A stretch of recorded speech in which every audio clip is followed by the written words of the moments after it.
안녕하세요. 옷장사의 보물지도 김 대표입니다. 예, 오늘은 2021년 10월 17일 새벽 2시에 제가 지금 방송을 하고 있습니다. 저희가 다음 달까지 아마 그 편집하는 친구와 시간이 좀 맞지 않아갖고 사실 지난주에 촬영을 많이 했었거든요. 근데 이제 음향 녹음이 안 돼서 다 날라갔습니다. 저희가 아직 전부 이게 전문가들이 하는 게 아니라 일반인 친구들이 뭐 주식도 배워가면서 그리고 이런 프로그램도 조금씩 배워가면서 같이 하다 보니까 좀 여러 가지 문제가 시행착오가 좀 있습니다. 그래서 원래 저희가 월, 수, 금 그리고 이제 화요일 날은 이제 영상 잘라서 이렇게 내보내고 했는데 지난주에 부회사다리를 무려 3개나 촬영을 해놓고 하나도 나가지 못했습니다. 그거는 너무 죄송하고요. 많이 준비됐는데 이게 좀 안타깝게 저희가 VFX랑 이걸 준비를 해놨었는데 그거 나가고 나서 주식을 보셨으면 얼마나 좋았을까. 다음 주 그러니까 며칠 전에 메타버스가 날아갔는데 좀 아쉽습니다. 지난주에 어떤 뉴스가 있었나 보면 제가 카페에다가 저뿐만이 아니라 뭐 몇 분들이 이렇게 글을 써주세요. 뭐 어떤 뉴스가 있었냐면은 특별한 뉴스는 이렇게 뭐 뼈를 때릴 만한 뉴스는 없었고요. 중국에서 유인이 우주선의 발사에 성공을 했다. 친환경 마케팅을 많이 한다. 버진 갤럭틱 유료 우주관광 내년 4분기로 미룬다. 여기는 좀 살짝 말이 많죠. 이제 이 고도에 따라서 누구는 그게 무슨 우주관광이냐, 그 정도는 아니다. 이게 높이에 따라서 또 몇십 킬로 이거 갖다 싸우더라고요. 그리고 SK그룹이 14조 투자, 친환경 사업 10배 키운다. SK그룹은 제가 한번 따로 만들어갖고 한번 방송을 해보겠습니다. 그러니까 SK그룹에서 투자하는 방향이, 친환경, 친환경 소재, 당연히 수소 들어가고요. 반도체는 조금 아쉽지만, 그 외에 생분해 플라스틱이라든지, 특수가스, 특수 소재, 이런 쪽으로 좀 많이 하고 있고, 지난주에는 제가 사실 안 하고 있지만, 가상화폐가 폭등을 했습니다. 배짱이 아빠가 많이 좋아하는 것 같고요. 그리고, 다른 뉴스, 그냥 평범해요. 계속 있었던 뉴스들이고, 메타버스 ETF가 지난주에 나오면서 메타버스 주식들이 좋았습니다. 이따 한번 보겠습니다. 그리고 이제 오늘 갑자기 너무 추워져갖고, 저 원래 반팔 입고 방송하다가, 잠깐 나왔다가 너무 추워서, 지금 긴 바지와 남방을 급조해서 입고 왔습니다. 베이지색이 안 나가요? 우리나라에서. 그 외에 지난주에 저희가 또 킨텍스에서 하는 탄소중립 박람회와 그리고 대한민국 에너지 대전 여기 박람회를 갔다 왔거든요. 그렇게 사진을 좀 편집해서 넣으면 좋은데 사실 저희가 아직 그게 좀 익숙치 않습니다. 너무 좀 옛날 방식은 아닌데 다음 달부터 이제 편집하는 친구가 함께 하게 되니까 좀 수월해질 거라고 생각합니다. 좀 양해 부탁드리고요. 지난주에 어떤 주식들이 좀 좋았나? 제가 좋아하는 주식은 뻔하죠. 자동차 주식 같은 경우는, 흐름을 한번 보면, 양호하죠. 이런 게 눌림목입니다. 눌림목 매수다라고 하는 게 요거예요. 21선을 뚫고 거래량을 싣고 올라가서 조정을 받고, 요 정도 가격이면 현대차 없으신 분들은 좀 매수해봐야 될 것 같아요. 그러니까 현대차 같은 경우가 차량용 반도체를 직접 만든다라고 했잖아요. 근데 문제는 이제 칩을 설계를 하더라도 파운드리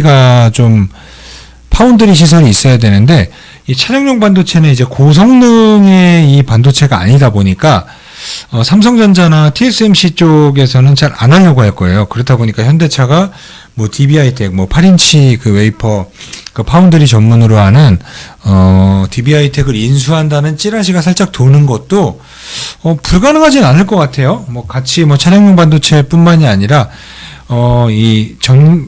자율주행차나 이런 게 들어가다 보면 많은 이 칩들이 들어가거든요. 설계나 이런 거를 한다라고 해도 파운드리 업체를 DB하이텍을 인수하지 않을까? 그 생각도 드네요. 이따 한번 DB하이텍 보기로 하겠고요. 현대차 괜찮고, 그리고 이 처음에 모두가 호재만 얘기했었던 뭐 삼성전자나 뭐 현대기아차 연초에 생각해 보시면 반도체는 뭐 슈퍼사이클이라고 그랬고, 자동차는 뭐 애플에서 현대기아차의 기술력을 높게 평가해서 이쪽으로 뭐 조인을 하려고 한다, 뭐 한다, 뭐 얘기가 많았더니 호재가 많았을 때가 고점이었거든요. 근데 모든 악재가 지금 다 나왔어요. 뭐 차량용 3분기 실적이 좀 사실 꺾이기도 했잖아요. 현대기아차 같은 경우는 실적이 꺾인 거는 그러니까 못 만들어서예요. 그러니까 못 만든다라는 게 이 차량용 반도체 수급이 원활하지 않으니까 차를 사고 싶어도 사람들이 대기를 해야 되는데, 이제 4분기를 기점으로 그 차량용 반도체의 수급이 원활해진다고 합니다. 그렇다라고 하면 주식은 선행 지표죠. 그럼 지금부터 자동차는 줍줍하시는 게 맞다고 봅니다. 그래서 제가 가장 안정적인 포트폴리오 안에서 가장 안정적인 종목으로 생각하는 게 자동차입니다. 그리고 뭐 현대모비스 같은 경우도 차량용 반도체를 만들면 뭐 여기가 핵심이죠. 사실 현대모비스 같은 경우는 매출의 대부분이 지금은 거기에서 나와요. 그러니까 현대차나 기아차 같은 경우 이렇게 공장에 넣으면은 이렇게 정비 이런 걸로 좀 매출이 많이 나오는데, 앞으로는 이 현대모비스에서 이 연료전지뿐만이 아니라 수소차 수소차 부품의 세계적인 기업이 되지 않을까. 그리고 뭐 차량용 반도체도 하게 될 거고요. 그러니까 다 좋아요. 현대차 좋고 기아차 좋고 뭐 현대위아도 좋고, 현대위아도 지금 눌림목 좋잖아요. 다 좋네. 뭐 특별히 상승 탄력으로 봤을 때는 현대위아하고 현대오토웨버가 세죠. 차트가 대부분 다 비슷합니다. 뭐 실적은 3분기는 꺾였지만 연 전체적인 실적은 플러스고요. 그리고 내수는 꺾었지만 이 친환경 자동차 부분의 수출은 성장했습니다. 그러니까 내수가 살짝 꺾였을 뿐이에요. 그리고 해외에서도 많이 인정을 받고 있고, 그리고 또 3대장이라고 하는 SL, 얘는 강하게 올랐죠. 정말 지난주에 생각해 보시면 반등장에 강하게 올랐습니다. 그렇다면 눌림목을 기다린다고 하는 거는 요 아니에요. 31,000원 선, 32,000원 선. 근데 만약에 지수가 위로에서 올린다라고 하면, 처음에 지수 반등을 이끌었었던 건 자동차인데, 금요일날 지수 반등을 이끌었던 건 반도체라고 하기엔 좀 약한데, 어쨌든 삼성전자가 살짝 플러스를 내면서 자동차는 조정을 받았습니다. 그렇다라고 하면 월요일날 만약에 이게 음봉으로 또 떨어진다라고 하면 눌림목 매수해 보시기 좋아요. SL, 뭐 한국단자가 제일 올라가지 않았죠. 가격 메리트가 있습니다. 화신 같은 경우도 화끈한 만큼 얘네, 그러니까 SL, 화신 얘네들은 화끈해요. 물론 그 밑에 있는 애들은 더 불나방이죠. 하지만 거기까지는 아직 우리가 보지 않기로 하고요. 그 위에 우리가 항상 이 큰 3대장 현대, 기아, 모비스, 그리고 그 밑에 이제 조금 약간 중급 대장 같은 경우에 현대위아, 현대오토웨버, 현대글로비스, 그 밑에 이제 부품단에서 그래도 좀 높은 그 값어치 뭐 높은 밸류를 차지하는 한국단자, SL, 화신 요 정도로 접근해 보시면 낫고, 밑에 단에는 뭐 DIC 이런 거 괜찮죠. 근데 뭐 리비안이 뭐 자동차 뭐 나온다라고 하니까 뭐 리비안에 뭐 납품하는 회사들이 많이 올랐던 걸로 아는데, 뭐였더라? 근데 리비안이 픽업 트럭 하나 갖다가 90몇 조를 받는데 현대기아차 두 개 다 합쳐도 70몇 조밖에 안 되는데 그 밸류가 맞는지 모르겠네. 그러니까 상대적으로 현대기아차가 너무 저평가예요. 그리고 내가 이번에 편집해서 올린 거 보니까 제가 이렇게 종목을 여러분들이 다 보이실 줄 알았어요. 근데 한 분이 노안이라 안 보인다. 근데 저도 이렇게 보니까 안 보이네요. 그래서 이제 그 친구가 여기다가 종목명을 조금 크게 써줬거든요. 저는 그게 필요한지 몰랐습니다. 앞으로 좀 더 보기 쉬운 영상을 한번 만들어 보도록 하겠습니다. 그러니까 자동차는 요 정도만 한번 보세요. 그 외에 뭐 만도도 당연히 좋은 회사죠. 그냥 단지 제가 좀 물적 분할에 대한 실망을 갖고 있었지만 만도도 좋은 회사입니다. 하지만 위에 쪽으로 여러분들이 먼저 접근해 보십시오. 그리고 나서 이제 수소. 제가 2주 연속으로 이 탄소 중립, 그린 뉴딜, 대한민국 에너지 대전 이런 데 가면서 느낀 게 뭐냐면, 탈탄소에 대한 게 내년에 엄청나게 강해지겠구나. 그 정책 자금도 그쪽으로 많이 나오는 것 같고, 수소 쪽으로 많이 하는 것 같아요. 이제 뭐 전기차나 뭐 연료전지나 이런 거에서도 수소 쪽으로만 많은 기업들 홍보를 하고, 그리고 또 참관도 하고, 그래서 뭐 주식은 사실 꿈을 먹고 살잖아요. 물론 실적도 받쳐주면 좋지만, 전기차보다는, 그래서 뭐 전기차도 뭐 예를 들어서 여기서 20-30% 뭐 더 갈 수 있다라고 하면, 저는 사실 50%나 100%의 수익을 낼 수 있는 뭐 자동차나 수소 쪽으로 포트를 45% 정도 지금 차지하고 있습니다. 그래서 뭐 슈퍼 캐패시터랑 뭐 MEA 막 전극 뭐였지? MEA 뭐 이런 거 하는, 이름도 어려워. 그럼 비나텍, 그리고 뭐 상하프론테크를 사실 제가 그 기업 방문 부스에서 한번 가봤어요. 근데 거기에 보면은 그 멤브레인 필터, 그리고 막 그 전해질이라고 하나? 그거 이온이 왔다 갔다 하는 거 있잖아요. 그런 걸 봤어요. 근데 이게 무슨 랩처럼 생겼는데 그 사이로 이제 왔다 갔다 한다라고 하는데, 그게 국산화 시켜갖고, 그걸 국산화 시켰고, 이제 뭐 현대차에 납품한다 안 한다 뭐 하는데, 현대차에 납품할 것 같다라는 이유로 이렇게 기대감을 갖고 올라가고 있는 거거든요. 근데 막상 그 상하프로테크 직원하고 얘기를 해보니까 별거 아니라는 식으로 얘기하더라고요. 그래서 제가 한번 또 느꼈습니다. 사실 아무리 좋은 기업에 다녀도 직원들은 그냥 월급을 받고 빨리 집에 가고 싶을 뿐입니다. 그 회사에 자기가 다니는 회사 투자 안 하는 사람들 되게 많은 거 아시죠? 그러니까 이렇게 좋은 회사에, 그리고 그 뭐 고어사에서 독점으로 하던 거를 상하프론테크가 국산화를 했는데 그걸 그렇게 높게 생각하지 않는다? 저는 좀 문제가 있는 것 같습니다. 상하프론테크 좋은데? 직원들은 그 얘기 하더라고요. 요거에 대해서 국산화 시켜갖고 주식이 오르니까 박람회마다 사람들이 많이 질문해서 입이 아프다. 그리고 제가 촬영을 하니까 부담스러운데 하면서 발을 빼더라고요. 좀 그 영상들은 제가 편집해서 다음 주에 계속 올릴 겁니다. 그래서 다행히 얼굴은 나오지 않게 인터뷰를 했기 때문에 여러분들이 회사 관계자의 입으로 나오는 영상을 한번 보십시오. 그리고 두산 퓨어셀 같은 경우는 그 발전용 연료전지잖아요. 그러니까 연료전지 같은 경우가 이제 뭐 2kW급, 그리고 그 정도는 이제 주택용, 그리고 그 2kW 이상, 그리고 10kW 이하 이런 거는 이제 건물, 이제 뭐 작은 건물이겠죠. 그 외에 뭐 두산 퓨어셀 같은 경우는 100kW급 이상의 발전용 그 연료전지를 하고요. 그리고 두산 퓨어셀 파워라는 자회사가 생겼더라고요. 제가 이번에 가서 연료전지에 대해서 설명해 달라라고 하고 인터뷰를 했는데, 얘기하다 보니까 발전용이 아니라 이제 가전용까지 진출을 하더라고요. 그래서 두산 퓨어셀에서 가전용이나 이런 건물용까지 이게 쫙 하나, 그러니까 그게 아니라 두산 퓨어셀 자회사의 두산 퓨어셀 파워라고 새로 나왔다고 그러더라고요. 그러니까 두산그룹은 수소에 대해서 많은 투자를 하고 있는 거로 이번에 확인을 하고 왔습니다.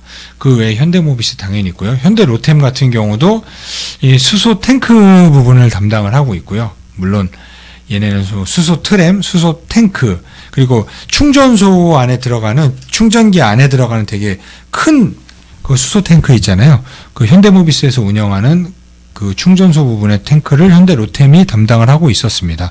그 사진도 사실 이게 같이 올려주면 좋은데, 아직 이제 편집하는 친구가 최근에 출산을 해갖고 일이 수월하지 않습니다.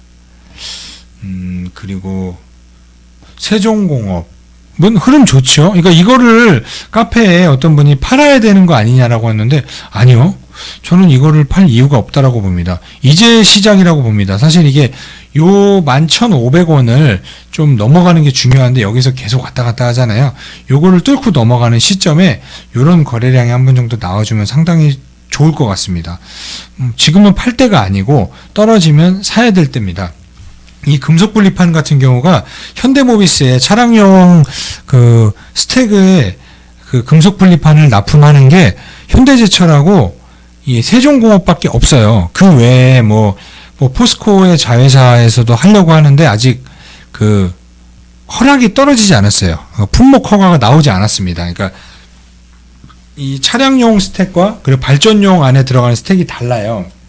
근데 이 차량용 스택 안에 들어가는 금속 분리판은 세종공업과 현대제철 유의합니다. 아직까지. 그러니까 아직은 팔 때 아니고, 그리고 또 동아화성 같은 경우도 게스킷도 담당을 하지만 이 안에 동아퓨어셀이라는 자회사가 있죠. 근데 이번에 S퓨어셀을 방문해 보니까 너무 친절하게 설명해 주셨습니다.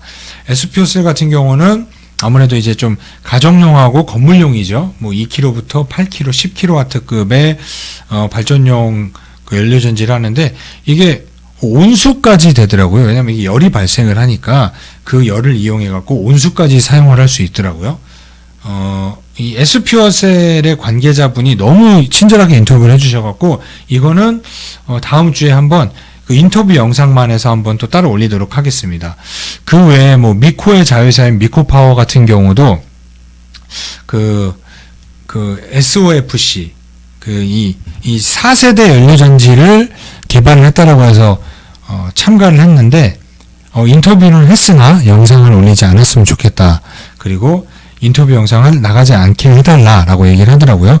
아직까지 매출은 없지만 내년부터 매출이 발생을 할 거고, 왜냐면 제가 그 점유율, 시장 점유율이 얼마가 되나요? 그러니까 0%라고 해서 없는 거네요. 하니까 네, 그러더라고요.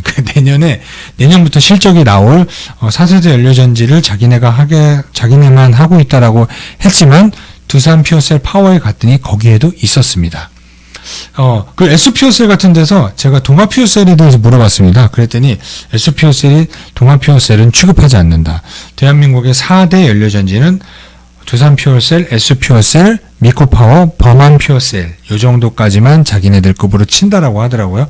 그러면은 그렇게 생각을 하더라도 S퓨어셀의 그분이 설명해 주신 게 너무 좋았고, 사실 실적이 나오고 있는 회사고 차트상으로도 부담이 없는 회사입니다.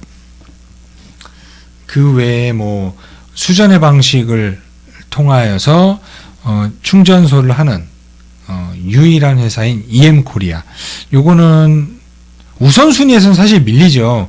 상하프론테크, 두산퓨어셀, 비나텍, 세종공업, S퓨어셀에서는 밀리지만 EM코리아도 충전소 쪽으로 생각하고 있다면 효성중공업과 EM코리아도 좋은 대안으로 봅니다.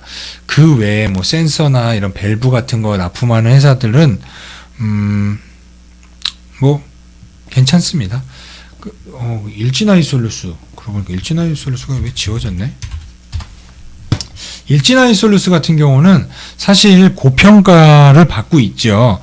그러니까 넥소 안에 들어가는 수소 탱크, 이게 그 넥소를 이번에 지난주는 없었는데 이번 주에 그러니까 넥소를 이렇게 칼로 잘라놨더라고요. 안에 볼 수 있게 수소 주입구부터 수소 탱크 해갖고 그 밑으로 연결해갖고 스택으로 연결해갖고 열도 분배하고 뭐하고 하는 그거를 다 찍어놨거든요. 그 영상도 제가 한번 올리도록 하겠습니다. 영상은 많을수록 좋으니까.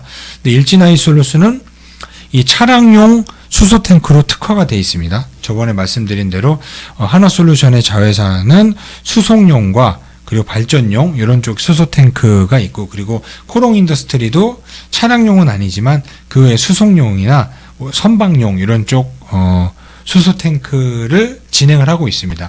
하지만 지금 주목은 받는 건 일진 하이솔루스입니다. 그래도 좀 저는 가격 부담이 있고 너무 고평가라고 생각을 하기 때문에, 사실 수소는 고평가죠. 매출이 작아서 고퍼지만 느는 속도에 따라서 금방 저퍼로 떨어질 수 있는 구간입니다. 하지만 저는 이걸 사진 않습니다. 그 외에 하나솔루션 같은 경우는 흐름이 상당히 양호하죠. 이거는 이따가 뭐 태양광 설명할 때 말씀드리겠지만, 하나솔루션은 내년을 생각했을 때 탑기어 중에 하나입니다. 하나솔루션은 이번에 지난주랑 이번 주에 참여했을 때 수소 부분을 따로 이렇게 홍보를 해놨고요. 태양광을 통하여서 수전해를 통해서 연료전지 해갖고 에너지를 전환하는 이런 시스템을 갖춰놨어요. 생각해보면 그 그린 수소라는 게 신재생 에너지로 통하여서 에너지를 공급받아야 되는 거잖아요. 그렇지 않기 때문에 SPO셀 같은 경우도 아직까지는 좀 계질 수소를 활용한 그 연료전지예요. 근데 하나솔루션은 생각해 보시면 하나 큐셀이라는 자회사가 있습니다. 옛날에 독일 회사를 인수했지만 태양 전지와 모듈의 세계 1위 회사죠. 그 회사가 있기 때문에 태양광을 통하여서 에너지를 수전해로 전환하는 걸 통하여서 수소 연료전지를 돌리고, 그렇다라고 하면 수전의 연료전지를 가장 빨리 할 수 있는 게 하나 솔루션입니다. 그리고 수소 탱크도 하고, 얘네는 너무 좋은 걸 많이 해요. 그러니까 하나 솔루션을 관심 있게 한번 보시기 바랍니다.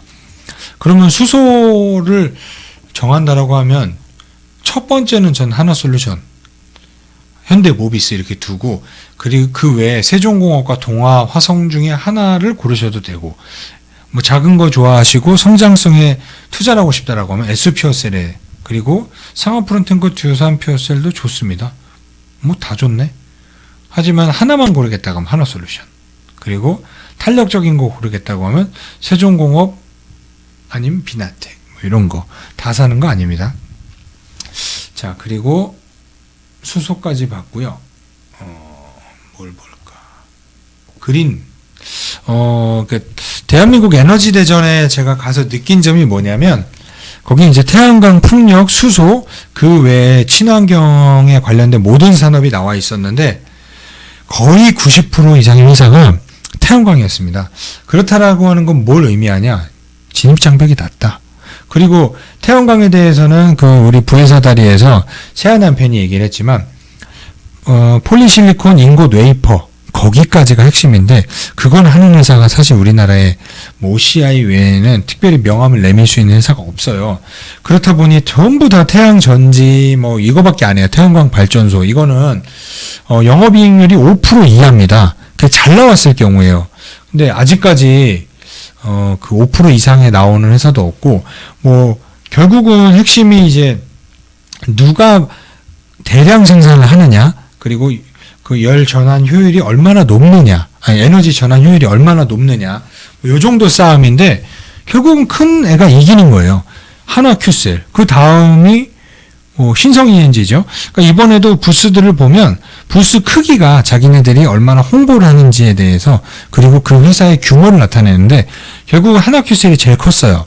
하나 큐셀은 사진도 못 찍게 하더라고요. 다른 데는 뭐 다 촬영을 하게 하는데, 하나 큐셀은 촬영을 하지 못하게 하고, 수소 부분은 촬영을 하게 하는데 태양광을 못하게 하고, 페로브스카이트 같은 경우도 앞에 나와 있었지만, 페로브스카이트를 말씀드리면 사실 이제 유니테스트나 하나솔루션인데, 유니테스트 같은 경우는, 유니테스트 먼저 한번 볼까? 유니테스트 같은 경우는 생산 양상을 위한 공장 증설에 들어갔습니다. 여기 나오죠. 드디어 페로브스카이트 태양전지 공장 착공에 나서다라는 뉴스가 나오면서, 이런 양봉. 제가 이 후공정의 대표주자면서 태양광 산업의 비중이 아주 높은 유니테스트는 양수 겸장. 그러니까 후공정뿐만 아니라 태양광을 같이 하고 싶은 분들은 이걸 투자하는 게 낫다라고 그랬잖아요. 사실 저도 투자하고 있지는 않은 회사지만 이 회사는 상당히 좋은 회사입니다. 페로브스카이트 같은 경우가 하나솔루션에서도 그 안내하는 직원이 사진 찍지 말라고 해서 아쉬워하니까 등 돌려드릴 테니까 몰래 찍으세요라고 했거든요. 그래서 찍었지만 그 영상에 올릴 수는 없잖아요. 법적 제재를 가하니까. 그 하나솔루션 직원도 인터뷰를 하는데, 이게 매번 전시회 때마다 갖고 나오지만 상용화 될지 모르겠어요. 그래서 2023년에 상용화 된 그런 날이 올지 모르겠네요 라고 얘기하는 거 보면 또 한 번 애사심이 얼마나 중요하구나. 그리고 기술에 대한 이해도가 상당히 떨어지는구나. 이게 얼마나 주목을 받는 3세대 전지인지 모르는구나라는 걸 느꼈습니다. 답답하죠? 그 유니테스트 같은 경우가 상당히 좋은 흐름을 보이고 있습니다. 드디어 페로브스카이트 공장 착공에 나섰습니다. 그렇다라고 하면 눌림봉에 요거 매수해봐도 괜찮죠? 요렇게 거래를 터치면서 올라가는 경우는 글쎄요, 26,500원 이하로 떨어질까요? 그럼 요 정도 가격은 한번 접근해 볼 만합니다. 26,500원 전후로. 단 태양광이 없는 사람, 한화솔루션 있고 OCI도 있는데 이것까지 있다라고 하면 답답합니다. 그리고 한화솔루션, 얘는 뭐 봤으니까. 태양광은 그렇게 90% 이상의 회사가 태양광으로 나와 있다라고 하는 건 제가 볼 때 내년에 이제 정책 자금이 많이 그 ESG에 대한 얘기가 나오고 뭐 탈탄소 얘기 나오고 뭐 여러 가지 얘기가 나오면서 신재생 쪽으로 정책 자금이 지원이 많이 될 거거든요. 결국 그걸 노리고 많이 하지 않을까. 그래서 태양광은 내년에 분명히 많은 잡주라기야 뭐하지만 작은 회사들도 움직일 거예요. 뭐 있나? 뭐 신성이 이 회사는 작다고 하기엔 뭐 하는 게 사실 태양광의 아버지인데 우리 이완근 회장님이. 그리고 뭐 태양광 인버터도 태양광으로 특화되어 있고 뭐 반도체 클린룸 뭐 여러 가지 하는데 얘도 분명히 주목을 받을 겁니다. 그리고 뭐 S에너지 같은 경우도 그렇고. 하지만 기왕이면 그 위에 정말 OCI 뭐 OCI가 최근에 조정을 잘 받고 있는데 뭐 OCI나 뭐 유니테스트 한화솔루션 이렇게만 접근해 보시는 게 나을 것 같아요. 그리고 또 하나의 신재생의 양축 CS 윈드. 사실 유니슨에 방문했을 때 유니슨이 이렇게 뭐 4.3메가와트급의 그 풍력 터빈 그리고 뭐 10메가와트급, 뭐 8메가와트급, 그러니까 조금 용량이 좀 큰 메가와트급의 그 태양광 터빈, 그러니까 자동차로 치면 엔진 같은 거죠. 그거를 만드는 회사인데 거기에 하부 구조물이나 윈드 타워 이렇게 해상 풍력 이렇게 모형을 만들어 놨더라고요. 그래서 유니슨은 CS 윈드를 켜놓고 내가 유니슨 얘기를 왜 하냐? 자, 유니슨을 보면서 CS 윈드를 같이 얘기하겠습니다. 유니슨에서 왜 윈드 타워가 있나요? 했더니 있나라고 했으면 되게 웃겼겠네요. 꼰대처럼. 왜 풍력 타워가 있나? 그 윈드 타워가 유니슨의 자회사에서 만들고 있다라고 합니다. 그렇다라고 하면 윈드 타워는 CS 윈드, 뭐 동국 SNC 유니슨인데, 그 제가 물어봤죠. 그럼 윈드 타워의 경쟁력은 무엇입니까? 라고 물어보니까 결국은 가격 경쟁력이다라고 하는 건 대량 생산을 체제를 갖춰야 되는 거잖아요. 그거에 세계 1위가 CS 윈드, 그러니까 대량 생산이 가능하다라는 거는 여러 세계의 발주를 받을 수도 있지만 가격 경쟁력도 있고 당연히 매출 차이가 크겠죠. 결국은 이제 규모의 경제라고 하더라고요. 그래서 유니스는 좋나요? 라고 물어보니까 조금 말을 흐렸습니다. 그래서 1등은 CS 윈드다. 이 윈드 타워의 세계 1위, 그리고 이 해상 풍력의 하부 구조물. 결국 해상 풍력 같은 경우는 이 바다에 흔들리는 게 중요하잖아요. 뭐 파도도 있고 뭐가, 그러니까 그 하부 구조물이 튼튼해야 됩니다. 그러니까 이 주식시장에 빠지는데도 빠지지 않잖아요. 하부 구조물은 이것도 사실 규모의 경제입니다. 삼강 M&T급의 이 생산 그 공정을 가진 회사가 없다고 합니다. 그렇다 보니 풍력 발전이 12kW까지 늘린다고 그러나? 그렇다라고 하면은 풍력 발전기 8메가와트급이라든지 10메가와트급으로 한다고 하면 그 몇천 개를 줘야 되는 거잖아요. 그 해상 풍력으로 그렇게 진다라고 하면 하부 구조물이 얼마나 많이 이쪽으로 집중되겠어요? 그리고 윈드 타워가 얼마나 많이 CS 윈드로 집중이 되겠습니까? 이번에 유니슨을 가서 느낀 점, 그리고 두산중공업에서도 풍력, 그러니까 우리나라 풍력 터빈 2개가 만들어요. 그 살짝 부스가 같이 붙어 있었는데 라이벌은 아닌데 두산중공업에서 만드는 풍력 터빈은 납품하는 게 3kW급, 3메가와트급, 킬로와트급이면 난리 나지. 3메가와트급, 그리고 거기에 이제 전시해 놓은 게 이제 10메가와트급까지 이게 만들 수 있다. 하지만 8메가와트급에 좀 집중을 하고 있다. 근데 이제 문제는 뭐냐면 이 용량 차이가 경쟁력인데, 그 두산중공업에 있는 그분 말에 들어보니 우리나라 풍속을 감안을 하면 8메가와트급이 적정선이다. 풍속이 외국처럼 그렇게 세지 않은 상태에서 12메가는 너무 오바다라는 얘기를 하더라고요. 그래서 못 만들어서 그런 얘기하는 거 아니에요? 라고까지 물어보려다가 참았습니다. 그러면서 4.3kW급의 메가와트급의 풍력 발전기를 설치한 유니슨을 가르치면서 저기는 4.3이라고 하지만 2메가와트급밖에 납품하지 않고요. 쟤네는 육상풍력이고 해상풍력은 저희밖에 없습니다. 라고 굳이 대기업에서 중소기업을 돌려갔습니다. 근데 그 사실입니다. 해상풍력에 들어가는 큰 그 풍력 터빈은 두산중공업에서 만들고요. 그리고 유니슨 같은 경우는 아직까지 해상풍력 쪽이 아니라 육상풍력. 육상풍력 그 단지 보면은 그 안에 들어간 많은 그 대부분의 터빈이 유니슨 거고요. 그리고 그 풍력 단지를 많이 운영을 하고 있는 것도 사실 유니슨입니다. 그러면 육상으로 포지션을 취하고 있는 유니슨, 그리고 아직까지는 2메가와트급 이상으로는 만든다라고 하지만 사실 나오지 않고 한 대 있다라고 그러더라고요. 그렇다라고 하면 두산중공업이 좀 더 낫죠. 사실 근데 지난주에 두산중공업이 올라갔었던 건 소형 원전 때문입니다. 소형 원전은 제가 몇 번 다루고 기업들을 소개했지만 이건 신재생 에너지가 가는데 대체제 역할을 하는 것 뿐입니다. 그렇다고 해서 안 좋다라는 게 아니라 함께 가는데 발판으로 이용을 하고 있다. 소형 원전은 이따 말씀드릴게요. 그러니까 유니슨 같은 경우도 내년에 움직이긴 할 겁니다. 하지만 그 위에 세계적인 기업들 먼저 보시길 바라겠습니다. 그리고 하나 짚고 넘어갈 회사가 있네요. 대한민국 에너지 대전에 윌링스라는 회사가 참여를 했더라고요. 윌링스 기억나시죠? 그때 태양광 인버터, 그러니까 태양광을 전력으로 변환시켜주는 그런 장치하는 회사인데, 여기서 사서 여기서 팔고 이만큼 가서 아깝다라고 했었던 기억나시죠? 그러니까 윌링스 같은 경우가, 이 회사가 참관을 했길래 제가 가서 인터뷰를 시도를 했습니다.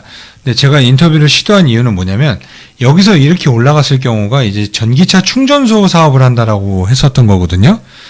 그래서 그럼 전기차 충전소 사업을 한다라고 했는데 요 시점에서 급락이 나왔었던 건 뭐냐면 이렇게 주가를 올려놓고 이 대주주가 회사를 출처가 불분명한 회사에 넘깁니다.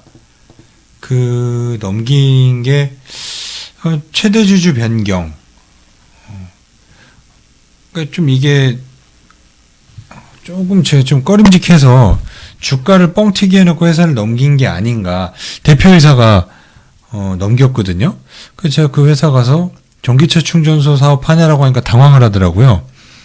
그래서 대답 안 하길래 제가 그냥 인버터 납품이죠? 하니까 맞다고 그러더라고요.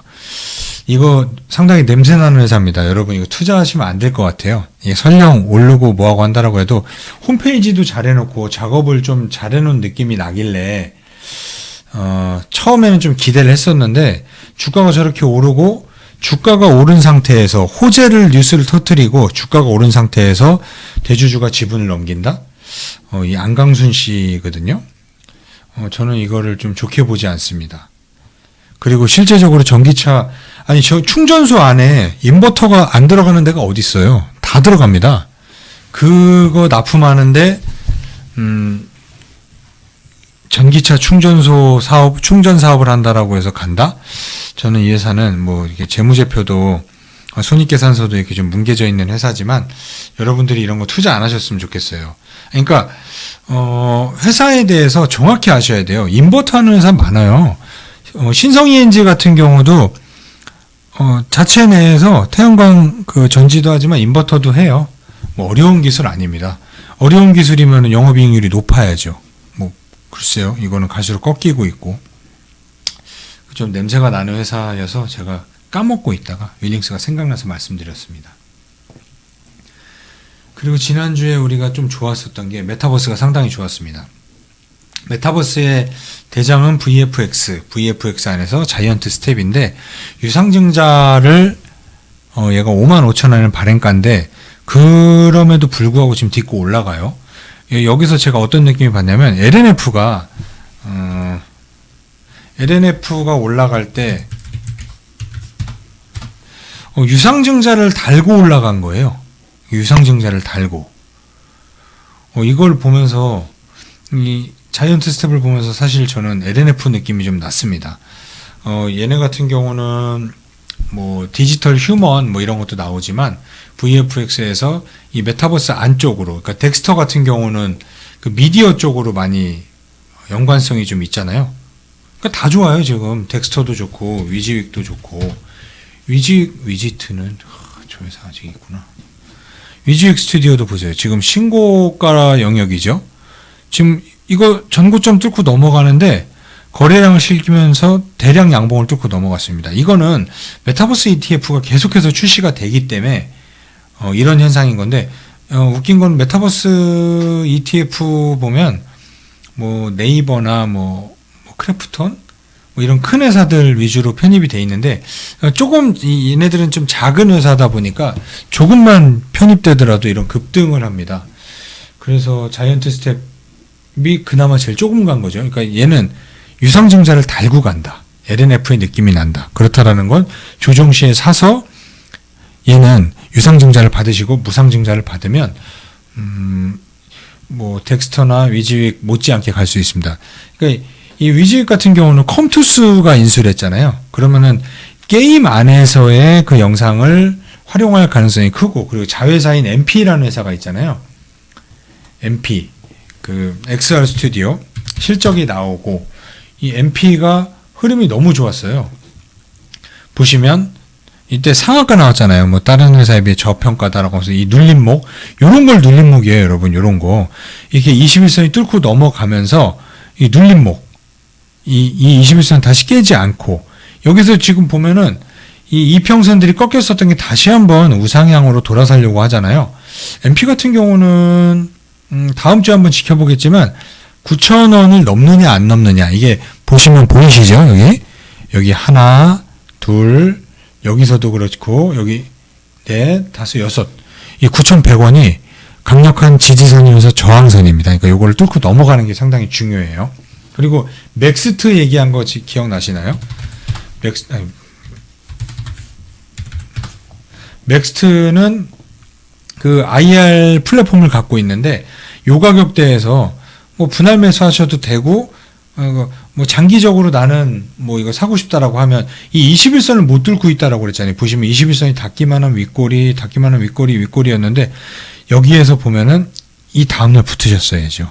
21선이 강력한 저항으로 작용을 했잖아요. 여기서부터 보이시죠? 근데 이 강력하게 저항을 작용했었던 게 이 거래량을 뚫고 여기서 이제 매물 소화하는 거예요. 이렇게 매물 소화. 이 거래량. 근데 요걸 뚫고 넘어가면서 거래량이 터졌죠. 다음날 또 터졌죠. 그렇다라고 하면 이건 눌림목이 뭐냐? 그러면 54,000원부터 50,000원 요 사이가 눌림목입니다. 근데 이 눌림목에서 매수를 할 수 있을 것인지 안 그럴 수도 있어요. 왜냐하면 위에 보시면 매물이 없죠. 위로. 그러면은 뭐 좋은 건 아닌데 급등할 가능성도 있어요. 하지만 뭐 급등한다라고 해도 요 안에서 거래가 한번 터져줘야 되겠죠. 65,000원에서 75,000원 사이. 그러면 이 맥스트를 사고 싶다라고 하면 눌림목의 매수를 기다려 보시던지, 이게 단기 트레이딩이 조금 힘드신 분들은 맥스트 말고 다른 종목으로 보시는 게 나아요.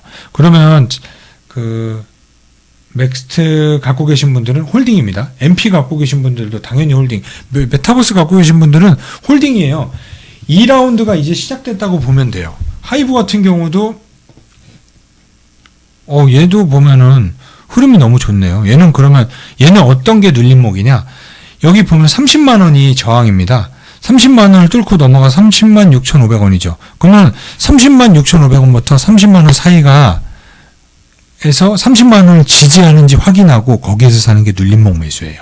그리고 거래량이 좀 터진 상태고, 그 얘 같은 경우도 위버스라는 메타버스 플랫폼이 있잖아요. 네이버랑 지분이 뭐 비슷하게 있는 거지만, 그래도 메타버스로 가장 크게 매출에 매출 유입이 되는 건 하이브예요. 그리고 YG 엔터 전부 다 흐름 좋죠. 엔터 회사들. 메타버스는 제가 지금 10% 정도 갖고 있지만 이걸 계속 유지할 예정이고, 이따 말씀드리겠지만 대북주가 지금 흐름이 나쁘지 않기 때문에 대북주는 근데 뭐 장기적으로 보진 않고 제가 말하는 장기는 뭐 1년 뭐 이런 거예요. 그게 아니라 북경올림픽까지 제가 보기 때문에 그 안에 거기서 수익이 남은 메타버스나 그 외에 뭐 자동차나 뭐 반도체 쪽으로 옮겨가려고 하는 계획을 갖고 있거든요. 그 계획대로 될 것 같진 않지만 어쨌든 알체라 같은 경우도 지금 바닥에 있죠. 얘도 메타버스 기업은 아니지만 메타버스 기업이 될 수 있기 때문에 부담 없는 건 알체라죠. 하지만 우선순위에서는 VFX입니다. 자이언트 스텝, 덱스터가 사실 이 정도면 조정 잘 받았다라고 할 수 있어요. 이거 보면은 상당히 세게 움직이는데 보통 이제 바닥에서 한 10배 정도까지 간다라고 계산을 하면 아직까지 한 50% 정도는 남아있고 그러니까 위즈익은 눌림목 매수, 자이언트 스텝은 눌림목 매수, 덱스터는 그냥 사도 지금 뭐 부담 없을 것 같아요. 그 외에 뭐 에이트원이라는 회사도 있죠. 근데 여기 같은 경우는 뭐 VR로 이렇게 뭐 군사 훈련하고 XR로 훈련하고 군사 훈련을 많이 한대요. 이번 달 26일인가 8일인가 코엑스에서 대한민국 메타버스 박람회를 해요. 1회. 거기에 제가 가서 메타버스 기업들을 영상을 많이 담을 겁니다. 그리고 에이트원도 나오는 걸로 알고 있습니다. 메타버스에 대해서 여러분들 기대해 보시고 장기적으로 볼 때 한컴 MDS 좋아요. 하지만 우선순위에서만 밀릴 뿐이에요. 자이언트 스텝, 덱스터, 위즈윅, 그 다음에 맥스트, 지금 대장의 흐름은 MP. 그 다음으로 좀 길게 우주와 로봇, 그 4차 산업에 관련된 IoT 여러 가지를 담고 싶다라고 하면은 한컴 MDS, 그리고 디지털 광링크, 옵티시스. 얘도 사실 흐름이 좋아요. 얘도 보면 이 21선을 뚫고 안착하느냐. 하지만 위로 매물이 상당히 많죠. 매물이 너무 많기 때문에 얘를 만약에 접근하신다라고 하면 26,000원 정도에 한번 끊어주는 게 좋습니다. 이거를 뚫고 넘어가려면 이 매물을 다 소화를 해야 돼요. 여기에 있는 것들. 그리고 홀로렌즈와는 이노뎁. 이노뎁은 근데 회사가 좀 악재가 있는데 차트 흐름은 MP의 흐름과 상당히 흡사합니다. 작은 회사다 보니까 급등락이 좀 심한 편이고요. 메타버스 괜찮습니다. 그리고 대북주 얘기 나왔으니까 이 대북주 같은 경우가 북한에서 되게 이 조건 없이 만나겠다 이런 얘기가 나와요. 그리고 북한 자체 내에서도 이제 좀 더 이상 못 버티죠. 그리고 이 베이징 그 동계올림픽이 2월 14일인가 16일 날인데 그 안에 뭔가 좋은 그림이 나올지 않을까. 이산가족 상봉을 시작으로 관광이라도 하나 튼다라고 하면, 그렇다 보니 지금 대북주의 흐름 좋잖아요. 제가 여기서 안 깼다라고 그랬잖아요. 지난주에 이거 빠지는데 어떻게 하는 분들 계셨거든요. 안 빠지잖아요. 그냥 차트를 그냥 설명하려고 보여주는 건데 21선 다니까 올리잖아요. 그러면서 쭉쭉 올라가죠. 얘는 지금 수익률이 70% 가까이 됩니다. 자랑인가?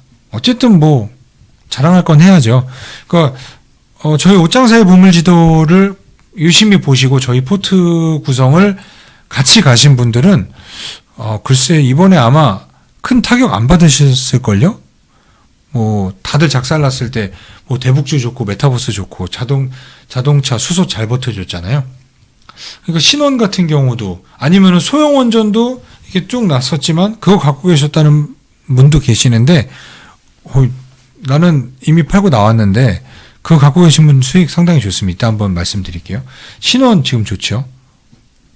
그리고 아난티 보자고 그랬잖아요. 이 신원이 가면 그 다음에 이제 인디에프 이런 애들이 따라가요. 2등주. 그럼 JST나 볼까? JST나? 얘도 지금 흐름 좋잖아요. 이 개성공단 관련주입니다. 개성공단 안에 들어간 신원, 인디에프, JST나 다 좋네? 근데 대장은 신원이죠. 상징적인 기업. 개성공단 입주 1호 기업. 신원, JST나, 인디에프. 뭘 갖고 계셔도 수익률은 상당히 좋았을 겁니다. 하지만 인디에프 수익률이 좀 처지고 신원은 한 80, 70%, 뭐 기자님 같은 경우는 한 80% 정도 나오고 인디에프 그리고 JST나 같은 경우도 와우 얘도 많이 올랐네. 한 7, 80% 올랐네. 비슷하게 갑니다. 그리고 이제 아난티 금강산 관광 얘도 보면은 이 밑으로 안 깨질 거라고 그랬잖아요. 그러니까 12,500원이 올까 했는데 안 올 거라고 생각했거든요. 근데 이 시장의 급락으로 기회를 한번 줬습니다.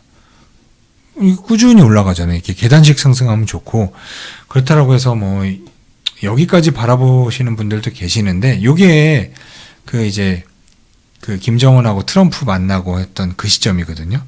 근데 그렇게 가지 말라는 법이 없어요. 얘 같은 경우는 리오프닝 수혜주기도 하고 그리고 현대아산 지분 갖고 있는 현대엘리베이 얘가 사실 안정적인 회사입니다. 그러니까 신원이나 아난티 같은 경우는 매매를 잘 하시는 분들의 영역이에요. 이제부턴 우리는 밑에서부터 갖고 있었으니까 그냥 계속 갖고 가요. 저는 쭉 갖고 갈 겁니다. 뭐 2배 수익률 난다고 해서 팔지 않을 겁니다.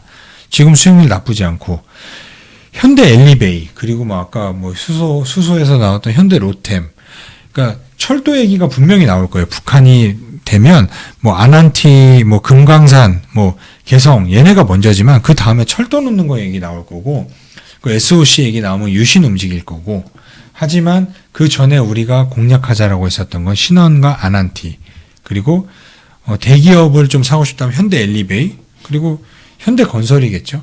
현대건설은 상당히 무겁습니다. 그리고 매물도 크고 하지만 이제 이 정의선 회장의 뭐 이제 현대차 뭐 지배구조를 정리하려고 하면 뭐 현대엔지니어링 상장시키고 뭐하고 뭐 교환하고 뭐하고 하면 현대건설도 그 수혜로 움직일 것 같아요. 그것들이 움직인 다음에 다른 게 움직인다라고 했습니다. 그러니까 대북주에 대해서 55분짜리로 제가 만들어 놓은 영상이 있어요. 아, 나도 좀 부회사다리 친구들처럼 그런 거 좀 잘 만들고 싶다. 한번 제가 우리 배짱이 아빠한테 부탁해서 좀 자료를 한번 잘 만들고 제가 방송해 보도록 하겠습니다.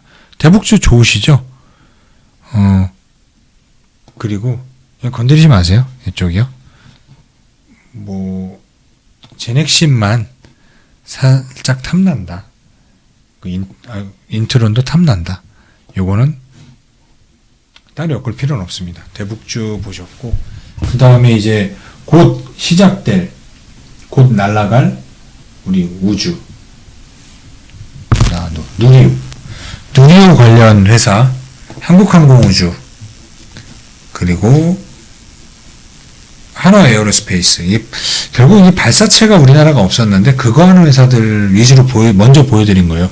하나에어로스페이스는 너무 안정적인데 기간 조정도 잘 받고 이 가격은 무난해요. 왜냐면 얘는 실적이 일단 받쳐주는 회사입니다. 보이시죠? 실적이 받쳐주고 꾸준하게 상승하고 있잖아요. 뭐 10배만 적용한다고 하더라도 3조 6천억인데 지금 2조 5천억 여기에서 한 40% 이상 간다고 보고 그럼 내년 매출도 늘고 그 후에도 늘고 단순 PER로만 보면은 뭐 10 조금 넘는 수준이지만 뭐 BPS 기준으로 하면 자산가치에도 못 미치는 회사가 하나에어로스페이스입니다.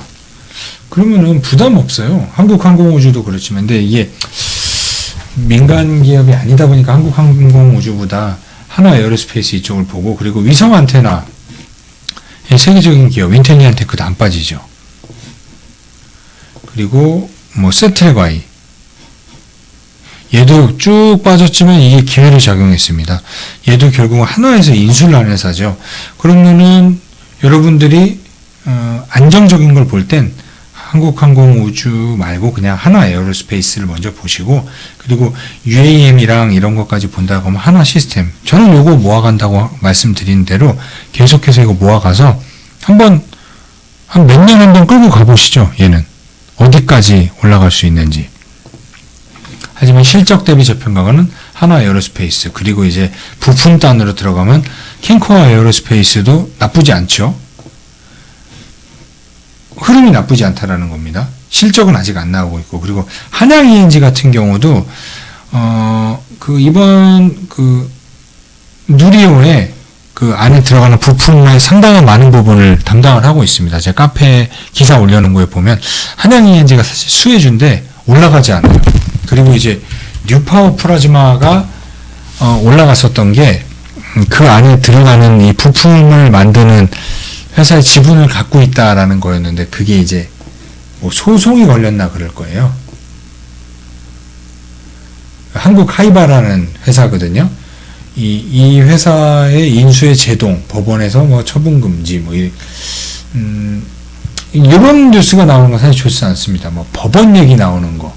뉴파워 플라즈마 자체가 상당한 저평가인 회사인데, 흐름이 좋아서 괜찮다 했었던 게 이게 사실 누리호 때문이거든요. 하지만 법원 얘기 나오면 좀 찝찝합니다. 결국 이 얘기 나왔을 때 외국인하고 기관 턴 거 개인이 다 먹었잖아요. 그럼 얘는 올라간다고 하더라도 저는 보지 않겠습니다. 이게 꼭 법적 얘기 나오면 멀쩡했던 회사 법적 얘기 나와갖고 거래 정지로 1년 반 고생한 적이 있고 2년 고생한 적도 있습니다. 그리고 상장 폐지 당한 것도 본 적이 있고요. 뭐 그럴 만한 회사는 아니지만 보시다시피 그럴 만한 회사는 아닙니다. 그래도 원칙에 어긋납니다.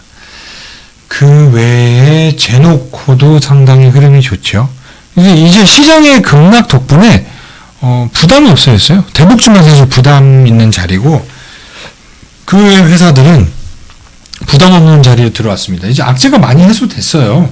그 미국이며 뭐며 전부 다 흐름 좋아진 상태고 이 밑에 이제 로봇 회사들은 연말에 이번 달 말에 로봇 대전이 있으니까 거기도 참여를 해보고 내년하고 내후년 결국 많이 갈 회사 중에 하나가 로봇이거든요. 얘는 비장의 카드로 남겨두도록 하겠습니다. 그리고 나서 이제 반도체 흐름을 한번 보겠습니다. 이 삼성전자가 조금 이제 7만 전자 겨우 회복했어요. 좀 답답하죠. 답답하지만 이제는 매도가 좀 줄고 있고 진짜 엔간히 판다.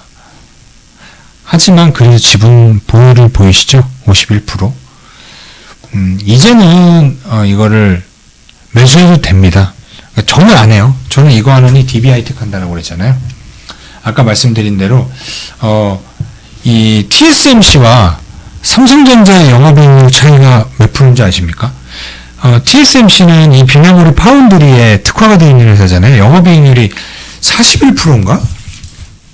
41%예요. 근데 삼성전자도 영업이익률 좋지요. 15%입니다. 그 영업이익률이 41%와 15%는 이거 PER로 계산했을 때 PER 40배 이상 적용받을 수 있고 얘는 15 이상 그냥 시장 평균밖에 가치를 받을 수가 없어요. 그래서 제가 삼성전자를 뭐 비메모리네 뭐 파운드리네 보시면 PER 13 나오잖아요. 이게 얘 아니고 삼성전자 PER 16이잖아요. 적정 가격이에요. 이게 뭐 저평가 아니에요. 뭐 애플은 핸드폰 하나로 얼만데 뭐 천조인데 삼성전자 너무 싼 거 아니냐. 어떻게 애플하고 비교합니까? 그리고 TSMC랑 어떻게 비교합니까? 영업이익률 차이가 41%인데 이 비메모리의 핵심은 파운드리예요. 물론 칩 설계지만 칩 설계를 한다라고 하더라도 그걸 갖다가 그 위탁 생산하는 게 파운드리거든요. 일단은 이 전공정 쪽에 할 수 있는 게 하나도 없잖아요. 삼성전자가. 그렇기 때문에 요 정도 가격밖에 받을 수가 없는 거예요.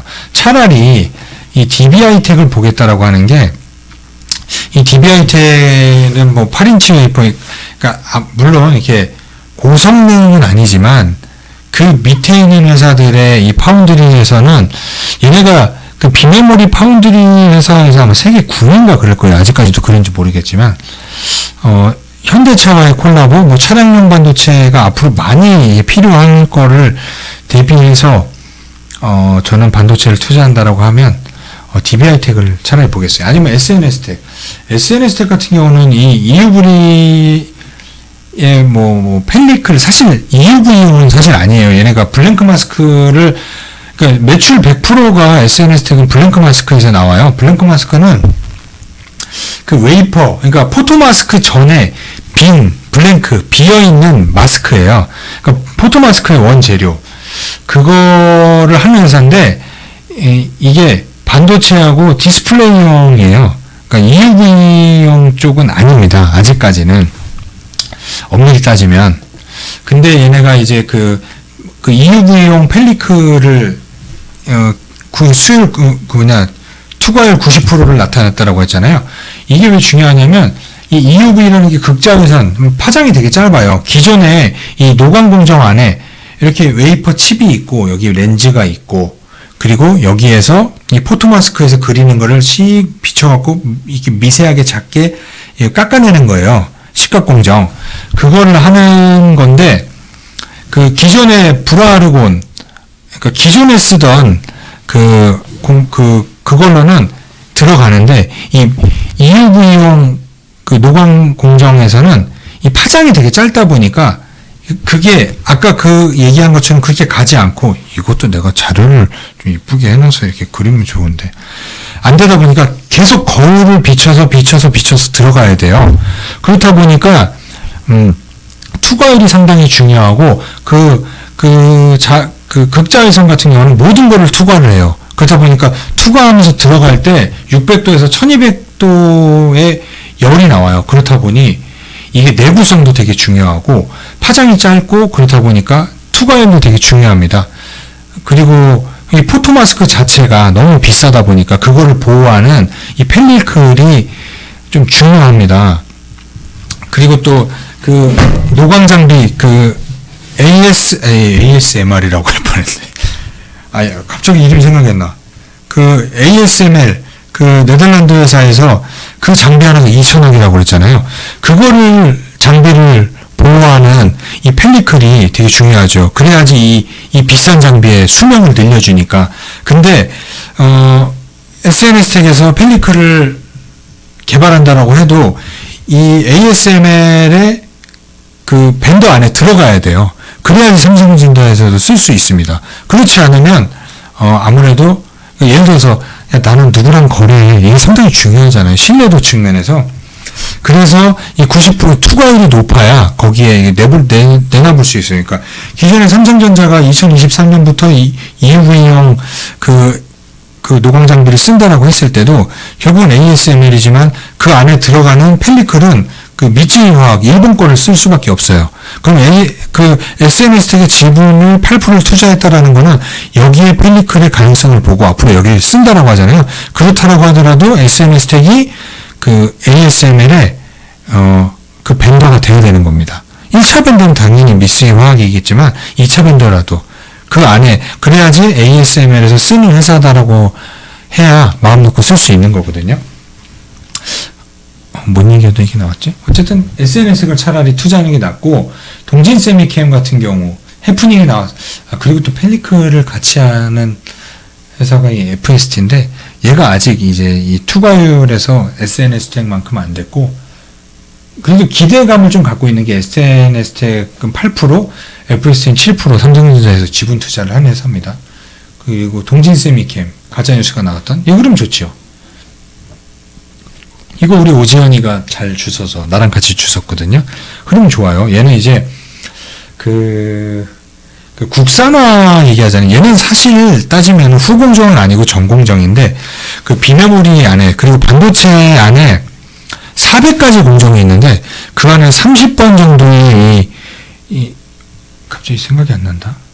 포토레지스트 이 감광액 이 발라주는 거 이 웨이퍼 그것도 발라주는 거 그래야지 그 되게 중요한 거잖아요. 그런 소재 발라주는 그 소재를 하는 걸 국산화하기 위해서 준비하고 있는 게 동진 세미캠이에요. 그리고 국산화가 됐나? 아마 그런 뉴스가 있고 그 국산화에 큰 포인트가 맞춰진 회사다 보니 삼성전자가 인수했다라고 했을 때 사람들이 속고 1,400억을 투자했네. 그러고 보니까 1,400억에 산 사람이 한 요 정도 가격에 산 것 같은데 거의 다 왔네.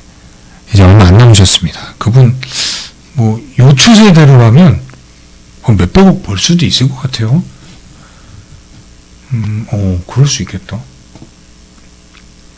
그러니까 반도체는 DB하이텍, SNS텍, 뭐 동진세미캠, SNS텍, 이게 국산화 장비 쪽, 그리고 미세 공정 안에 들어가는 거, 소모품, 뭐 특수가스 이런 거. 하나머티리얼즈도 상당히 많이 빠져서 이제 좀 관심 있게 보셔도 될 것 같고, TCK의 독점 구조를 깼죠. 이게 특허라는 게, 그 특허를 피해갖고 자기네들이 만드는 게, 어렵다면 어려운데 쉬운 게, 이게 뭐 정해놓는 구간이 있을 거 아니에요. 예를 들어서 1부터 10인데 나는 뭐 5에서 8까지에 대한 특허를 내놓는다고 하면, 이게 둘러갖고 3에서 4까지에 요걸로 해갖고 특허 내고, 이런 허점을 이용해서 많이 특허들을 내고 또 소송 붙고 하더라고요. 그래서 TCK가 갖고 있었던 특허를 하나머티리얼즈가 만들어냈는데 이게 불법은 아니다. 이거 나쁜 건 아니에요. 그러니까 TCK의 주가는 그럼으로써 이렇게 작살이 났었고, 지금도 저는 뭐 낙폭 과대주긴 하지만 얘 볼 바에는 하나머티리얼즈를 볼 것 같고요. 그리고 후공정, 테스나. 하지만 아까 유니테스트가 좀 더 좋았죠. 그리고 한미반도체. 이런 애들. 한미반도체 골든크로스 나왔네요. 거래량도 좀 터지면서.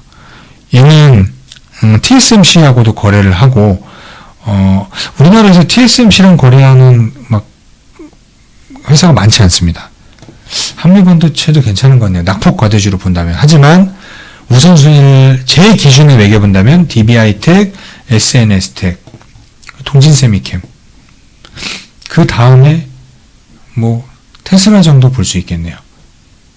월덱스랑 뭐 이런 DNF 다 좋은데 얘네는 좀 더 지난 다음에. 그리고 이제 원형머티리얼즈 같은 경우는 암모니아 관련해 갖고 하나그룹하고 이제 그 협력을 하거든요. 오히려 얘도 의외로 탄소 포집, 암모니아, 그리고 수송에 유리한 암모니아, 요거 관련주로, 움직일 가능, 그러네. 암모니아도 아마 포스코그룹에서 사활을 걸고 하는 것 같은데, 암모니아로 생각하면 원형머티리얼즈는 나쁘지 않겠다. 그래서 이렇게 바닥을 잘 다지고 있나?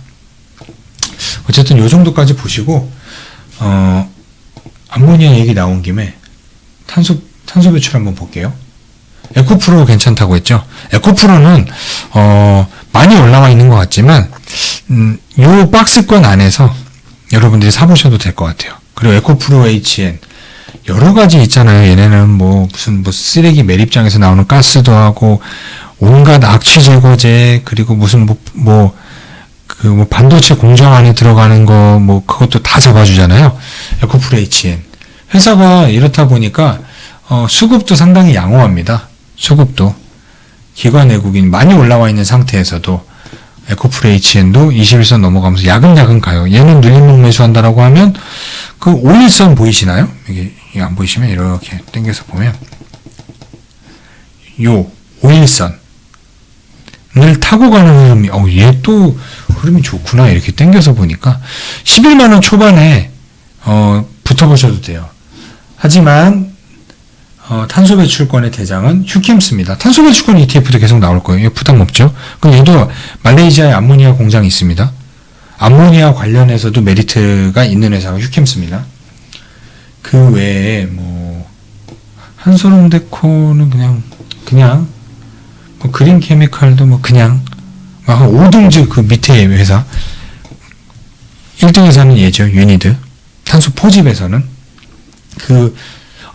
탄소 포집의 대장은 유니드, 그리고 에코프로 그룹, 에코프로 HN 요 정도 보시고 그 밑에 얘네들이 움직여줘야 시장이 좀 정상화돼야 이런 작은 애들이 올라와요. 근데 시장은 이제 여기에서 3,000포인트를 다시 한번 지지를 확인할 것 같아요.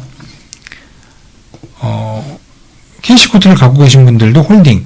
하지만 우선순위로는 휴캠스, 에코프로, 에코프로 HN, 유니드 요 정도. 그리고